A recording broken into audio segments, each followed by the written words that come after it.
Bienvenue dans la paroisse Saint-François de Laval, à Limoilou.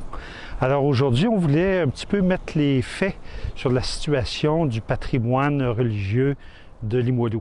Alors dans les médias, c'est dit beaucoup de choses à propos de Saint-Charles. On croit qu'il y a seulement une partie de la vérité qui a été nommée. Alors aujourd'hui, notre intention, c'est de mettre les faits en perspective, avec évidemment le contexte de la mission de l'Église dans Limoilou. Alors ici, on est devant l'église Saint-Albert-le-Grand, située sur la 2e avenue. Juste pour vous donner une idée, en 2018, on a fait un carnet de santé de toutes nos églises. Et juste pour vous donner, on a un architecte qui a fait le travail de façon professionnelle. Et en 2018, on disait de Saint-Albert-le-Grand qu'il fallait investir 550 000 $ pour assurer la sécurité, la mise aux normes, etc., sur le bâtiment, dans les travaux urgents entre 0 et 5 ans.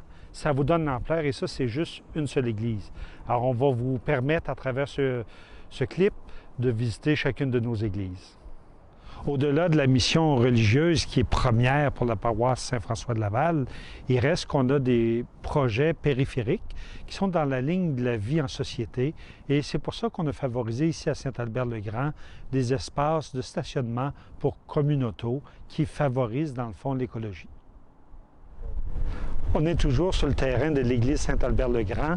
Je suis ici dans un parc éphémère que la ville nous a demandé de créer cet été dans le contexte de la pandémie. Donc, on a évidemment collaboré pour la vie communautaire. Donc, un petit lieu d'arrêt pour les gens qui passent ici à gauche et à droite.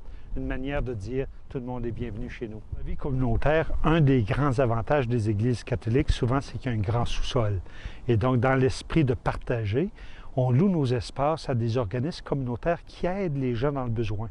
Ici, derrière moi, vous retrouvez Accès Loisirs, qui sont dans nos locaux depuis plus de 5 ans et qui organisent les loisirs pour les familles qui n'ont peut-être pas les revenus nécessaires pour s'inscrire à des cours et tout ça.